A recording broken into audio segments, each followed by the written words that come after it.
Hello student, last class में हम chapter study कर रहे थे मोल कंसेप्ट और हम लोगों ने लास्ट क्लास में कुछ बेसिक लॉस के बारे में पढ़ा था कि किसी भी केमिकल रिएक्शन को कंप्लीट होने पर किन लॉस को उन्हें फुलफिल करना होता है। और उसके बाद हमने बात की थी किसी भी केमिकल रिएक्शन को बैलेंस करने के लिए। ठीक है, आज की क्लास में हम जो बात स्टडी करने वाले हैं, जो हम टॉपिक्स पढ़ने वाले हैं, इसमें हम आपको कुछ छोटी छोटी बेसिक टर्मिनोलॉजी डिफाइन करेंगे जो आप लोगों को बहुत हेल्प करेगी आगे चल करके मोल कंसेप्ट के क्वेश्चंस को सॉल्व करने में। अगर एग्जाम में एग्जामिनर आपको कुछ क्वेश्चन दे तो उसके लिए हमें कुछ पहले प्रिपरेशन, कुछ बेसिक टर्मिनोलॉजी समझनी होती है।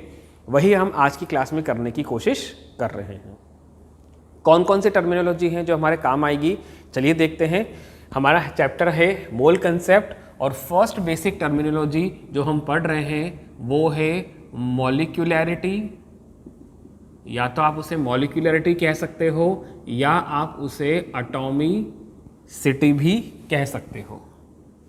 या तो आप उसे मॉलिक्यूलैरिटी भी कह सकते हो और उसे एटॉमिसिटी भी कह सकते हो।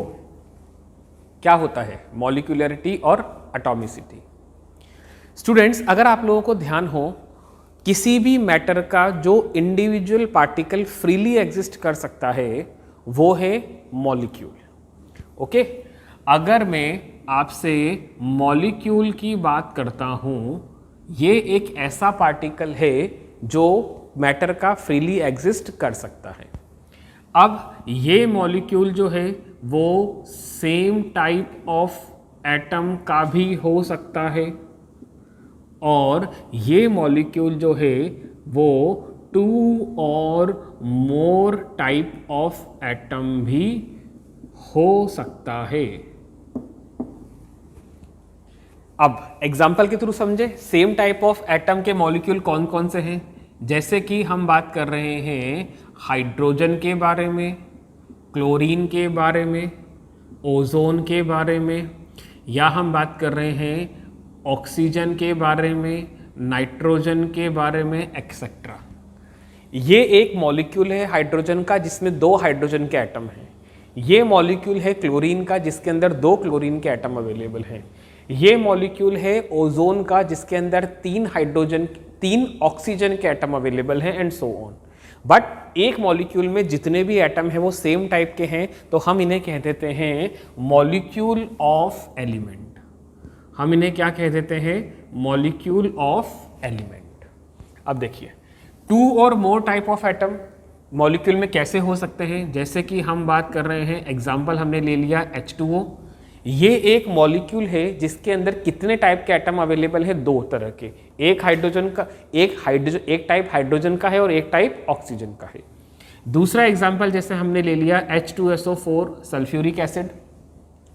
इस एक मॉलिक्यूल में कितने टाइप के एटम अवेलेबल है? टोटल 3 टाइप के एटम अवेलेबल हैं, हाइड्रोजन टाइप के, सल्फर टाइप के और ऑक्सीजन टाइप के।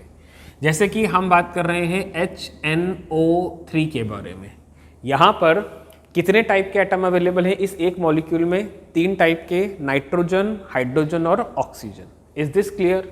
जब कभी भी किसी एक मॉलिक्यूल में 2 या 2 से ज़्यादा टाइप के एटम अवेलेबल होते हैं तो उस टाइप के मॉलिक्यूल को कहा जाता है molecule of compound. Is this clear? Okay, अब हम बात कर रहे हैं मॉलिक्यूल और मॉलिक्यूलरिटी या एटॉमिसिटी में क्या रिलेशन है। तो हम बात करते हैं, हम डिफाइन करते हैं the total number of atom present in one molecule of a substance। किसी भी एक सब्सटेंस के एक मॉलिक्यूल के अंदर जितने total number of atom available हैं वो नंबर ही उस मॉलिक्यूल की या उस सब्सटेंस की एटॉमिसिटी कहलाता है। जैसे कि अगर हम बात कर रहे हैं H2 के बारे में, Cl2 के बारे में, या हम बात कर रहे हैं O2 के बारे में, हम बात कर रहे हैं N2 के बारे में, सभी मॉलिक्यूल में जो नंबर ऑफ एटम हैं उनकी क्वांटिटी कितनी है 2, तो इनकी एटॉमिसिटी कितनी हो जाएगी, ये 2 हो जाएगी। हम अब एक जैसे बात करें, एक हमारे पास मॉलिक्यूल है O3 और एक मॉलिक्यूल है हमारे पास में H2O। क्लियर? एक मॉलिक्यूल है हमारे पास में O3, एक मॉलिक्यूल है हमारे पास में H2O। अब अगर मैं इन दोनों ही मॉलिक्यूल को देखता हूं तो स्टूडेंट ये देखिएगा O3 की एटॉमिसिटी भी 3 ही है और H2O की एटॉमिसिटी भी 3 ही है। हम कैसे कह सकते हैं, क्योंकि यहाँ पर टोटल 3 एटम हैं, सेम टाइप के हैं लेकिन 3 एटम हैं, यहाँ पर भी 3 एटम है, 2 टाइप के हैं, 2 हाइड्रोजन का और 1 ऑक्सीजन का। क्लियर? जब कभी भी किसी भी एटम में सारे के सारे, जब कभी भी किसी मॉलिक्यूल में सारे के सारे एटम एक जैसे होते हैं तो उसे कहा जाता है होमो मॉलिक्यूल। उसे क्या कहा जाता है? होमो मॉलिक्यूल कहा जाता है। और अगर किसी एक मॉलिक्यूल में 2 या 2 से ज़्यादा टाइप ऑफ एटम अवेलेबल हैं तो उसे कहा जाता है हेट्रो मॉलिक्यूल। ये बात समझ में आ गई आप लोगों को? चलिए एक एग्जांपल से हम लोग और समझते हैं। जैसे कि हमारे पास एक मॉलिक्यूल है P4 और दूसरा मॉलिक्यूल है हमारे पास में NH3। P4 फॉस्फोरस की नेचुरल स्टेट में मिलने वाला मॉलिक्यूल है, जबकि NH3 जो है ये भी एक मॉलिक्यूल है नाइट्रोजन और हाइड्रोजन से मिलकर के बनने वाला। यहाँ पर P4 की एटॉमिसिटी भी 4 ही है और अमोनिया की एटॉमिसिटी भी 4 ही है। ओके, लेकिन यहाँ पर अगर P4 की बात करें तो ये एक होमो मॉलिक्यूल है, जबकि भी अगर हम NH3 की बात करें तो ये हमारा एक हेट्रो मॉलिक्यूल बन जाता है। Is this clear student? किसी भी एक मॉलिक्यूल की एटॉमिसिटी मल्टीपल टाइम की हो सकती है। अगर 4 या 4 से ज़्यादा एटॉमिसिटी आ रही है तो आप उसे पॉली एटॉमिक मॉलिक्यूल भी कह सकते हो। अगर मैं आपसे एग्जाम्पल की बात करूं, हम बात कर रहे हैं पॉली एटॉमिक मॉलिक्यूल की, जैसे कि हमारे पास हो गया H2SO4। H2SO4 में टोटल एटॉमिसिटी कितनी है? It is 7। हम बात कर रहे हैं HNO3 के बारे में। HNO3 की एटॉमिसिटी कितनी है? That is 5। स्टूडेंट गौर से देखिए, एक एटम हाइड्रोजन का, एक एटम नाइट्रोजन का और 3 एटम ऑक्सीजन के। 1 + 1 + 3 टोटल एटम कितने हैं? 5। That is atomicity of HNO3 nitric acid. ठीक है, जैसे कि आपसे बात की जाए, हमारे पास एक मॉलिक्यूल है पोटेशियम डाइक्रोमेट। पोटेशियम डाइक्रोमेट का फॉर्मूला हो जाता है K2Cr2O7। अगर आपसे पूछा जाए कि इसकी एटॉमिसिटी या इसकी मॉलिक्यूलरिटी कितनी है तो ये हमारे पास कितना आ जाएगा? 2 + 2 + 7 = 14। Sorry, not 14, let me correct my self, sorry student, it must B 11। Okay, look at here, 2 atom है पोटेशियम के, 2 एटम है क्रोमियम के, 7 एटम है ऑक्सीजन के। दे ऑल आर समड, इनको ऐड किया गया तो हमारे पास 11 आ गया। एटॉमिसिटी 11 किसकी है? पोटेशियम डाइक्रोमेट मॉलिक्यूल की। Is this clear? तो ये था हमारे पास में मॉलिक्यूलरिटी और एटॉमिसिटी के बारे में। चलिए आगे बढ़ते हैं। एक और चीज हम आपसे इंट्रोड्यूस कर रहे हैं, दैट इज एवरेज एटॉमिक मास। आप लोगों को थोड़ा सा इंटरेस्टिंग लगेगा ये जानना कि एवरेज एटॉमिक मास क्या चीज़ होती है। मैं टॉपिक लिखने से पहले आप लोगों को ये बात बता देता हूँ कि एवरेज एटॉमिक मास हमारे पास में होगा जब किसी भी एक एलिमेंट के 2 या 2 से ज़्यादा तरह के आइसोटॉप्स अवेलेबल हैं। तो आज की क्लास का पहला टॉपिक था एटॉमिसिटी और मॉलिक्यूलरिटी। नेक्स्ट हम बात कर रहे हैं सेकंड इंपॉर्टेंट टर्म जो हम डिस्कस कर रहे हैं as per the IJSO question solution, it is average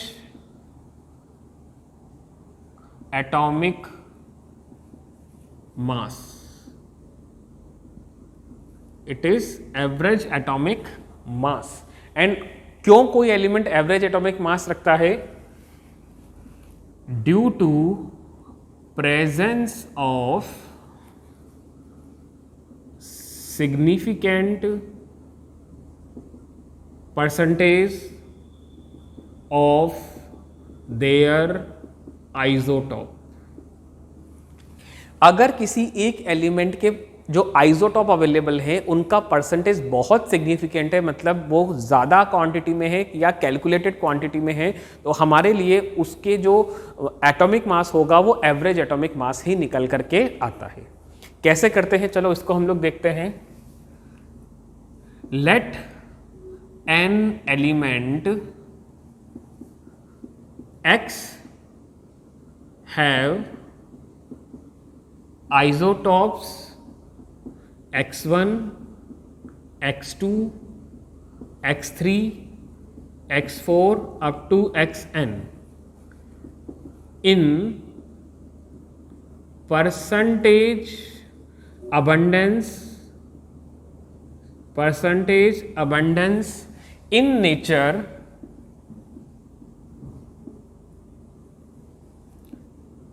M1, M2, M3, M4, Mn respectively.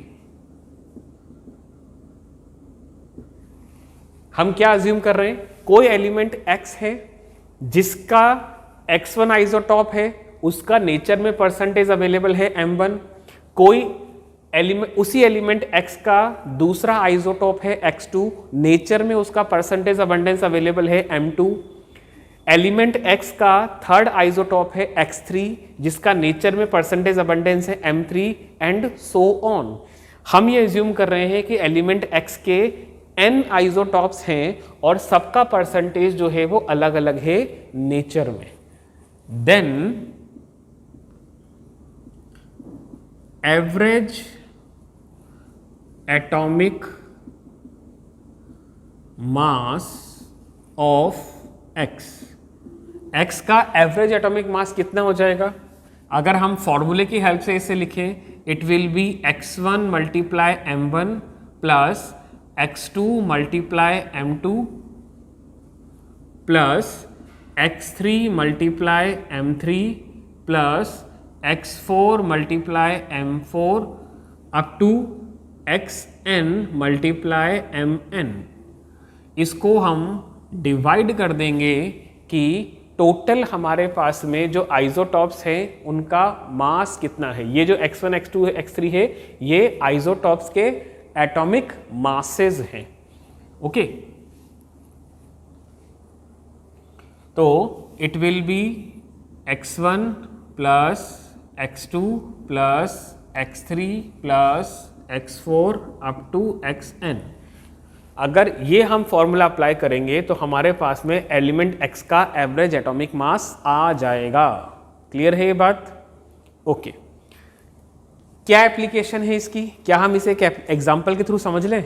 चलिए एक एग्जाम्पल के थ्रू हम इसे समझने की कोशिश करते हैं। हमारे पास एग्जाम्पल है chlorine element have 2 isotope, chlorine 35 and chlorine 37 in nature with percentage abundance 75% and 25% respectively। Chlorine एक ऐसा एलिमेंट है जिसके 2 आइसोटॉप नेचर में अवेलेबल हैं। एक आइसोटॉप है क्लोरीन 35 और एक है क्लोरीन 37। क्लोरीन 35 का नेचर में परसेंटेज अवेलेबल है 75 और क्लोरीन 37 का नेचर में परसेंटेज अवेलेबल है 25%। अगर हम क्लोरीन का एवरेज एटॉमिक मास निकालना चाहते हैं तो वो कैसे आएगा? देखिए 35 मल्टीप्लाई, ये x1 हो गया, मल्टीप्लाई विथ परसेंटेज अबंडेंस कितना है 75 प्लस हमारे पास 30 क्लोरीन 37 का परसेंटेज अबंडेंस कितना अवेलेबल है, दैट इज 25। तो ये कितना आ जाएगा 37 मल्टीप्लाई 25। इस पूरे को आप लोग एवरेज लेना है आपको, तो आप डिवाइड कर दीजिए। आप इसको डिवाइड कर सकते हैं 75 प्लस 25 से, 75 प्लस 25 से, तो ये आपके पास में आ जाएगा 35.5।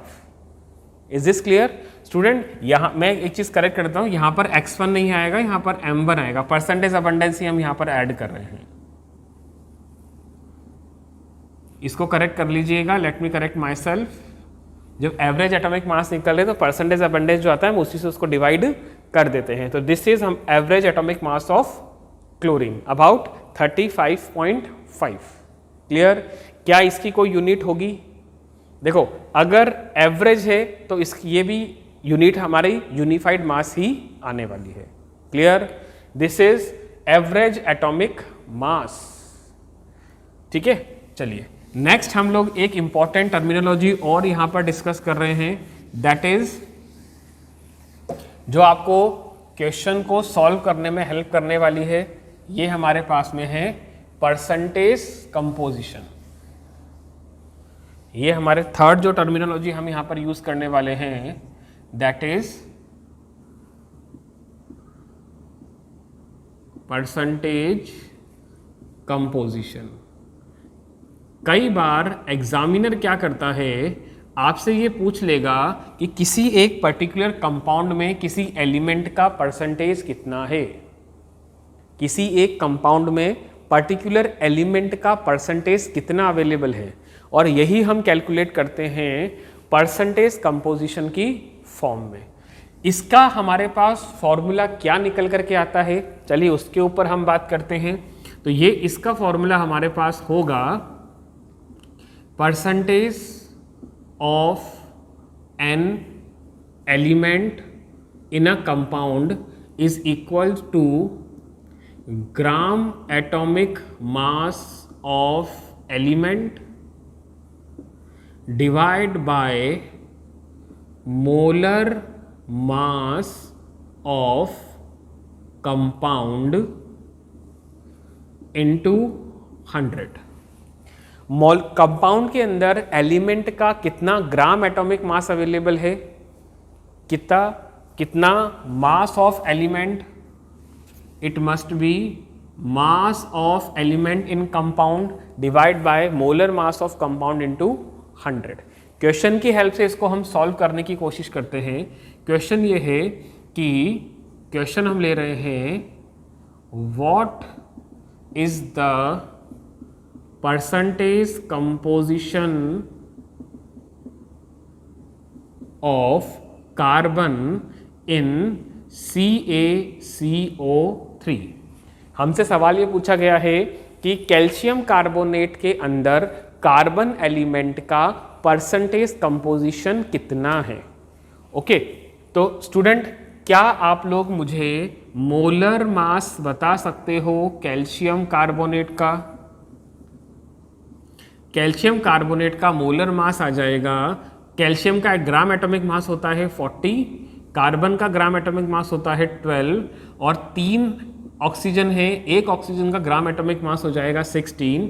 तो ये हमारे पास हो जाएगा almost 100 gram per mole. Is this clear? Okay, अगर आपसे बात पूछी जाए what is the gram atomic mass of carbon, it is 12 gram per mole. So can we place this value in this formula?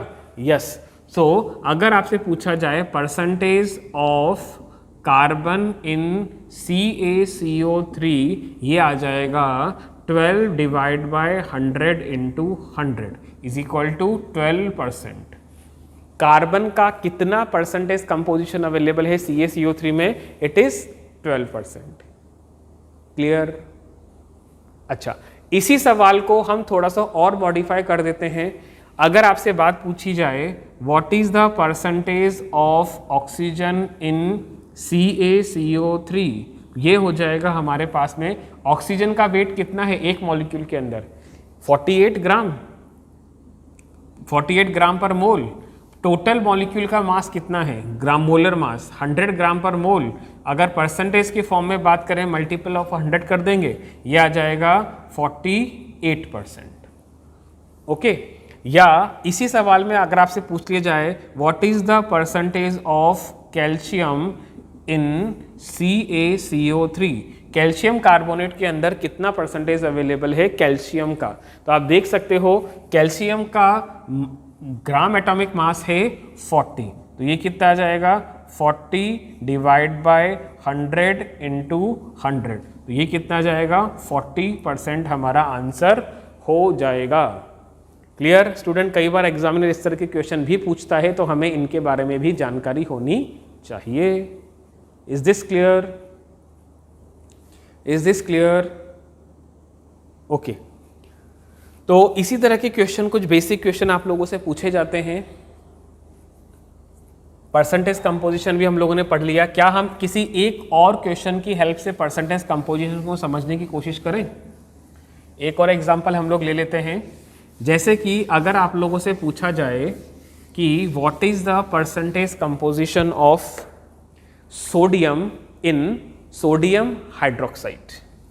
Question हमारे पास में ये है व्हाट इज द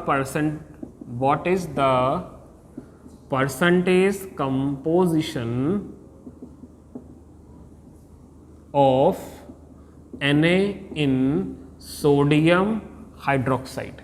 तो स्टूडेंट, अगर आप लोगों को ये पता हो कि मोलर मास कितना होता है सोडियम हाइड्रोक्साइड का, it is 23 plus 16 plus 1, about 40 gram per मोल हमारे पास मोलर मास आ जाएगा सोडियम हाइड्रोक्साइड का।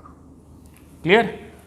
अगर आपसे पूछा जाए what is the gram atomic mass of sodium, it is mentioned here, it is 23 gram per mole, it is the molar mass of sodium.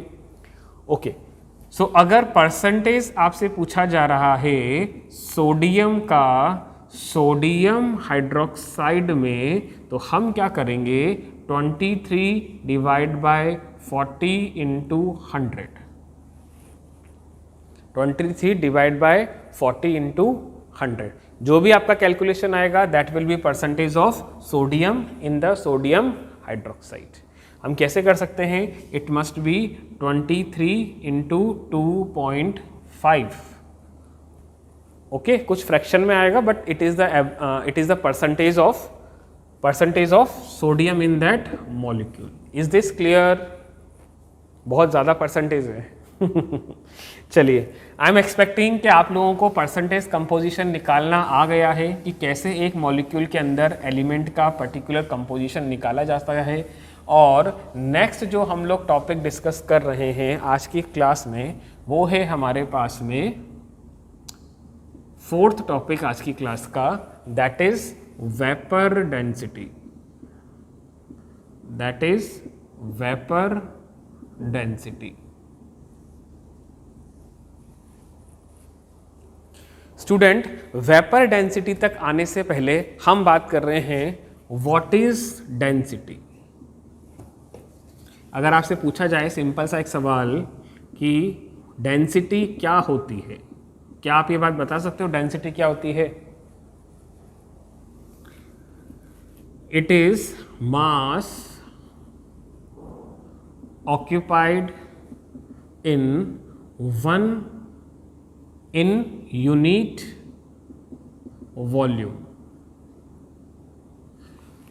1 centimetre cube का जो आपने वॉल्यूम अज्यूम किया है, उसमें जितना मास किसी सब्सटेंस का आ सकता है वही उस सब्सटेंस की डेंसिटी हो जाती है। तो हम डेंसिटी को रिप्रेजेंट कर सकते हैं मास बाय वॉल्यूम से। Is this clear?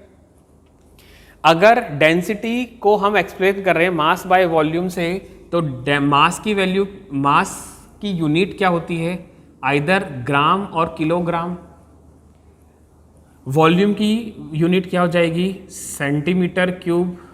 तो हमारे पास डेंसिटी की यूनिट कितनी आती है, ग्राम पर क्यूबिक सेंटीमीटर, या आप किलोग्राम पर लीटर भी ले सकते हो। ठीक है, तो डेंसिटी की यूनिट हमने ले ली ग्राम पर cubic centimetre. This is the density and this density can be applicable, या तो ये सॉलिड के लिए भी हो सकता है, ये लिक्विड के लिए भी हो सकता है, और ये गैसियस सब्सटेंस, तीनों के लिए ही हम इस तरह से डेंसिटी को एक्सप्लेन कर सकते हैं। Is this clear? एक हमारे पास में है डेंसिटी। अब डेंसिटी जो है उसको हम किसी दूसरे एलिमेंट के साथ में रिलेट करके भी फाइंड आउट कर सकते हैं। अगर कभी ऐसी कंडीशन आ जाए तो इस तरह की डेंसिटी को हम लोग कह देते हैं रिलेटिव डेंसिटी। इस तरह की डेंसिटी को हम लोग कह देते हैं रिलेटिव डेंसिटी।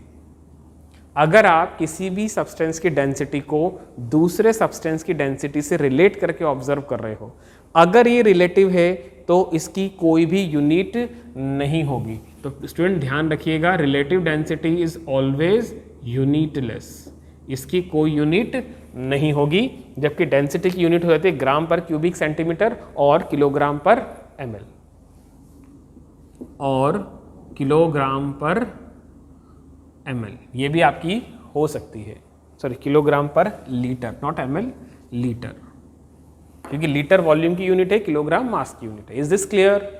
ओके, अगर ये बात आप लोगों को क्लियर है, फिर से आते हैं रिलेटिव डेंसिटी। रिलेटिव डेंसिटी भी हमारे पास में दो तरह से कैलकुलेट की जा सकती है। पहले हम लोग बात कर रहे हैं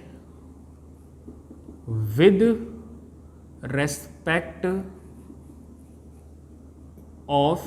रेस्पेक्ट टू वाटर। अगर वाटर के रेस्पेक्ट में हम रिलेटिव डेंसिटी निकाल रहे हैं तो ये आपके अगेन सॉलिड के लिए भी हो सकती है, लिक्विड के लिए भी हो सकती है, और गैस के लिए भी हो सकती है।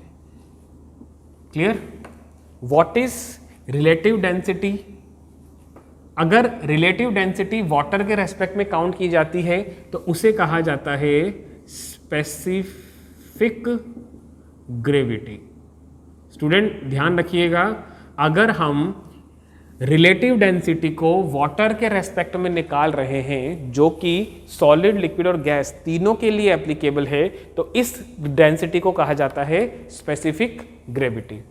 क्या होती है specific gravity?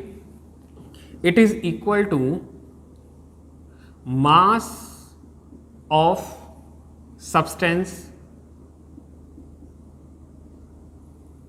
Sorry not mass, density of a substance, density of substance divided by density of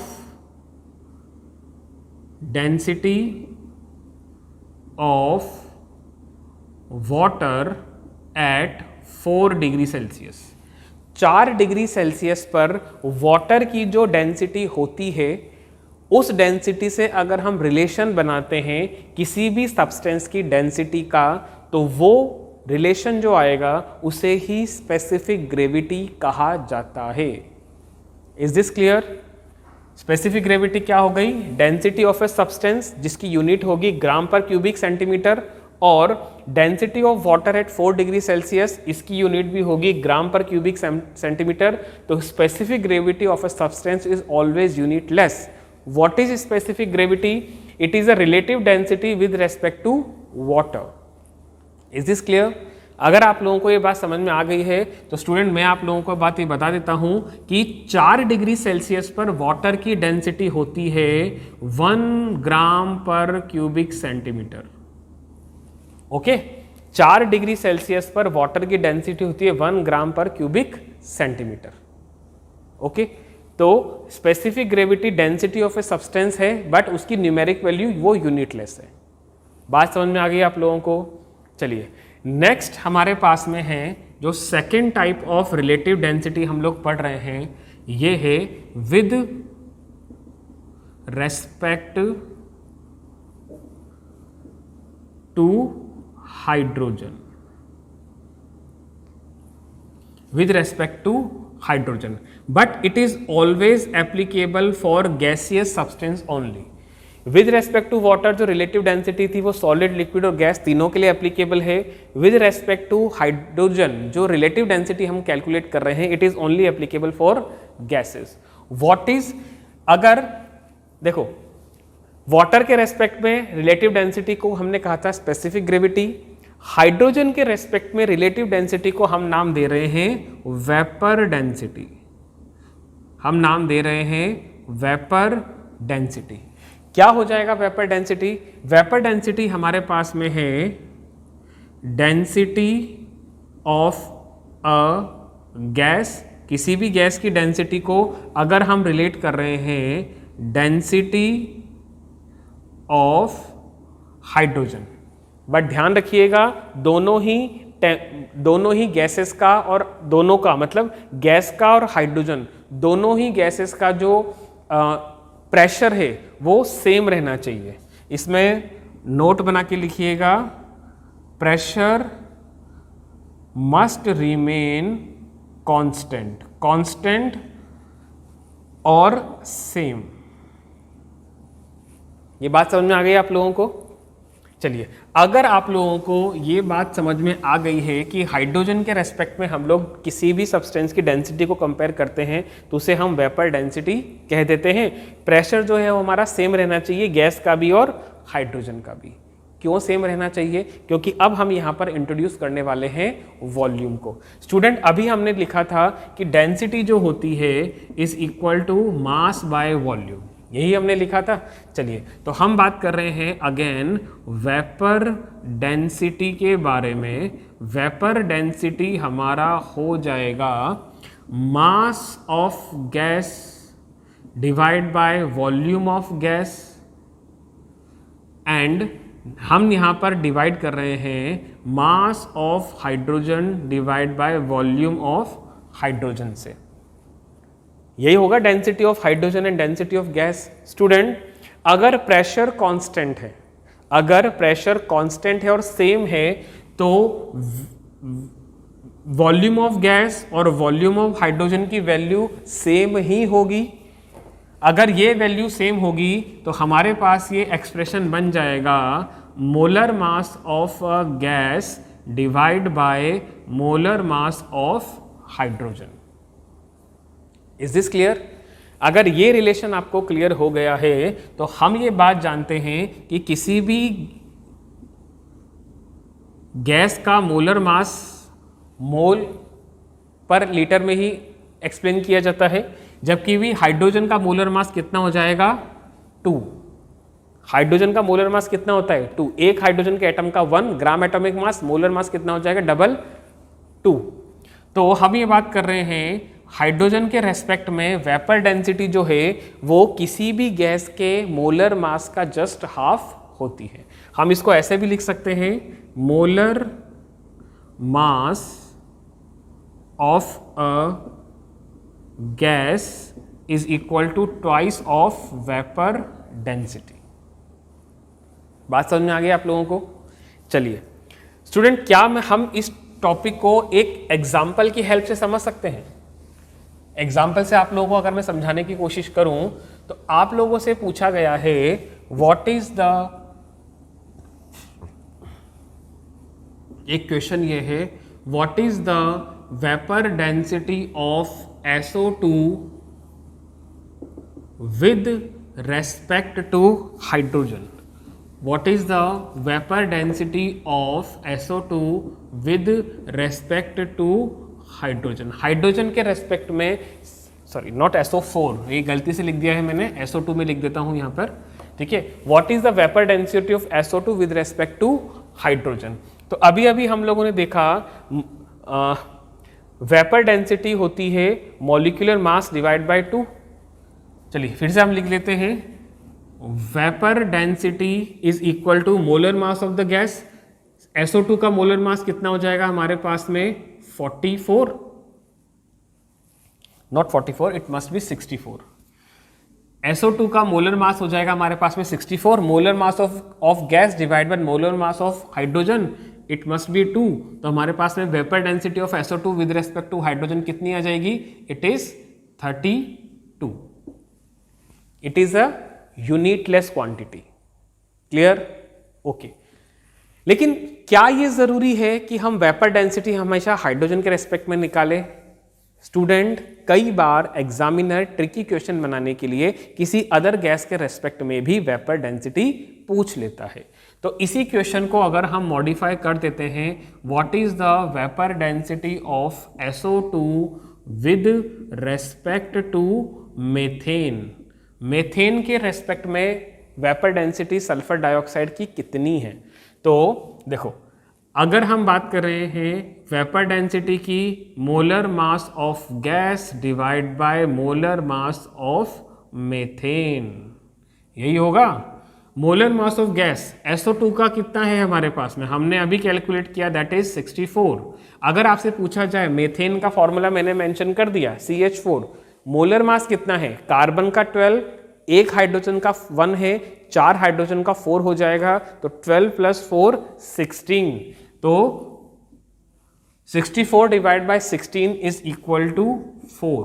4 is the vapour density of SO2 with respect to methane. 32 is the vapor density of SO2 with respect to hydrogen.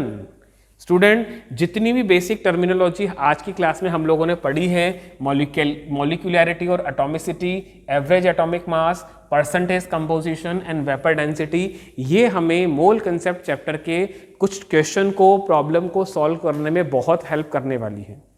आज की class के लिए इतना ही. हम इसी topic को, mole concept chapter को next class में कंटिन्यू करेंगे. Till then, thank you so much everyone.